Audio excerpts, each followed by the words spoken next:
자, 이제 파이썬 자료형의 마지막입니다. 집합 자료형을 알아봅시다.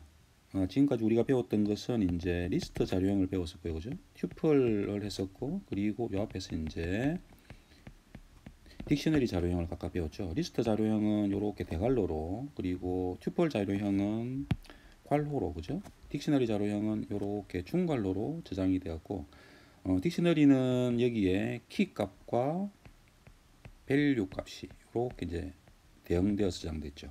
이게 리스트 값은 이렇게 이제 튜플 값도 뭐 이런 식으로 이렇게 저장됐었죠, 그죠? 이렇게 저장이 되었습니다. 자, 그러면은 집합 자료형은 뭐냐? 집합은 딕셔너리 자료형처럼 이렇게 이제 중괄호로 따서 이렇게 구분이 되어서 데이터를 저장합니다. 이 밸류 값들은 어떻게 되느냐면은 안쪽에 이제 여기 있는 리스트나 튜플의 형태를 가집니다. 그러니까 여기 바깥에 이제 구분자는 이렇게 중괄호인데, 중괄호는 딕셔너리랑 비슷하지만 요 안쪽에 들어가는 밸류 값들은 여기 있는 리스트나 튜플의 형태를 띱니다. 예를 들면 이렇게 되는 거죠. A, B, C, 이런 식으로 들어가는 겁니다. 자, 이 집합 자료형의 가장 큰 특징은 뭐냐 하면은 인덱스를 지원하지 않는 겁니다. 인덱싱을 지원하지 않습니다. 자, 인덱싱을 지원하지 않는다라고 하는 것은 이 자료의 형태는 리스트 자료형과 튜플 자료형과 거의 유사하죠. 그렇지만은 리스트와 튜플에서는 뭘 지원합니까? 이 두 개에서는 인덱스를 지원하죠. 인덱스를 지원한다는 것은 0부터 1, 2 이런 식으로 이제 숫자로 매겨 가지고 숫자로 그 위치를 지정해서 그 위치에 해당되는 밸류 값을 부를 수 있었죠. 딕셔너리의 경우에는 키를 이용해서 이 밸류 값을 부를 수 있었습니다. 그죠? 집합 자료형은 뭡니까? 키가 없죠. 키가 없고 인덱스도 지원하지 않습니다. 그죠? 결국은 무슨 말이냐 하면은 집합 자료형으로 저장된 데이터의 특정한 밸류 값을 호출할 수 없습니다. 특정한 밸류 값을 호출할 수 없기 때문에 집합 자료형으로 한번 저장되고 나면 그 값을 부르기 위해서는 어떻게 되느냐, 이 집합 자료형을 리스트 형태나 또는 튜플의 형태로 변환한 다음에 변환 후에 밸류를 호출할 수 있다는 거지. 그래서 그런 차이점이 있습니다. 그래서 그러면은 저장은 튜플이나 리스트처럼 되어 있는데 뭐 특정한 위치에 있는 밸류 값을 부를 수 없으면 그럼 이 집합 자료형은 왜 쓰느냐? 자, 집합 자료형은 왜 사용하느냐 하면은 지금 이제 우리가 알아보려고 하는 내용이 그 내용이죠. 자, 그럼 연습 문제를 갖다가 같이 풀어보면서 집합 자료형을 왜 사용하는지 같이 한번 알아봅시다. 자, 예제 문제를 보면은 자, A 리스트라고 하는 변수가 있습니다. 이 A 리스트라는 변수는 어떤 자료형이냐? 리스트 자료형이죠. 자, 리스트 자료형이고 안쪽에 있는 데이터 값들은 이렇게 값을 가지고 있습니다. 보니까 1, 2, 2 이런 식으로 해서 이제 눈에 보니까 이 중복된 값들이 보이죠. 이렇게 똑같은 값들이 이렇게 저장된 것이 보입니다. 그죠? 그러니까 1이 두 개고 이것이 이런 식으로 저장되어 있죠. 그죠? 자, 리스트나 튜플은 이렇게 이제 중복된 값을 가질 수 있는 겁니다. 자, 그럼 결론적으로 말하면 뭡니까? 집합 자료형의 경우에는 이런 중복된 값을 가질 수 없는 것이죠. 그래서 집합 자료형을 사용한다 합니다.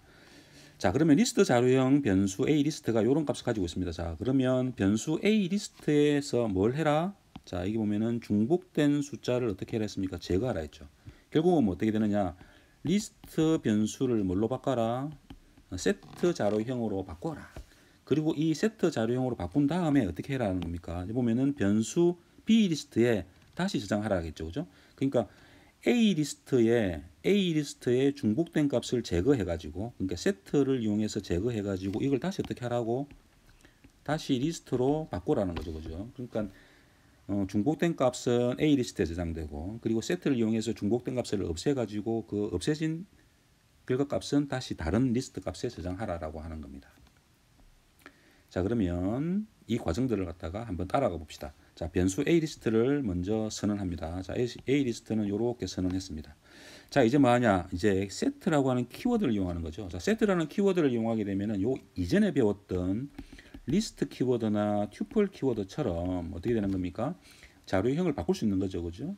결국은 이제 세트 키워드를 사용한다는 것은 리스트나 튜플 키워드로 사용해 가지고 저장된 데이터를 어떻게 집합 자료형으로 바꿀 수 있다라고 하는 겁니다.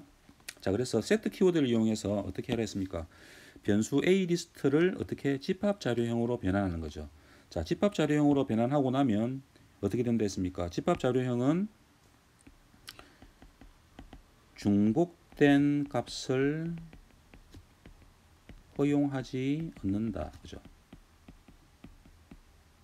중복을 허용하지 않는 거죠. 중복된 값을 허용하지 않는 겁니다. 그러면 결국은 어떻게 되느냐? 자, A 리스트 안에는 중복된 값들이 이렇게 저장되어 있습니다. 그죠? 이 저장된 값을 set라고 하는 키워드를 이용하게 되면은 A 세트에 저장될 때 어떻게 됩니까? 요렇게 저장된다는 겁니다. 요렇게. 어떻게? 중복된 값이 없죠. 없죠. 1, 2, 3, 4, 5, 6만 저장되는 거죠. 그죠? 그래서 이렇게 이제 A 리스트에서 중복된 값을 제거해 가지고 요렇게 중복된 값이 없는 별도의 어떤 집합 자료형으로 저장한다는 겁니다. 자, 요 놈을 갖다가 어떻게 하라 했습니까? 문제에서 보면은 B 리스트를 만들어서 거기에 집합 자료형을 다시 리스트 형태로 바꾸라 했죠. 그죠? 그래서 어떻게 하느냐? 다시 이제 여기서 리스트 키워드를 또 사용하는 겁니다. 자, A 세트 안에는 뭐가 들어 있습니까? 요렇게 중복되어져 있는 값에서 제거된 거니 중복된 값이 없는 리스트 값이 저장됩니다. 그죠? 그 값을 어떻게 변수 B 리스트에 어떻게 리스트 자료형으로 변환하라는 겁니다. 그죠? 자, 그러면 요렇게 자, A 세트라고 하는 것은 요 위에 있는 값이죠. 요게 리스트라고 하는 키워드를 만나서 어디에 저장된다? 요렇게 B 리스트라고 하는 값이 저장됩니다. 그래서 B 리스트 값에는 결국은 요렇게 중복이 제거된 1, 2, 3, 4, 5, 6 값이 리스트 형태로 저장되어서 출력되는 것을 확인할 수 있습니다.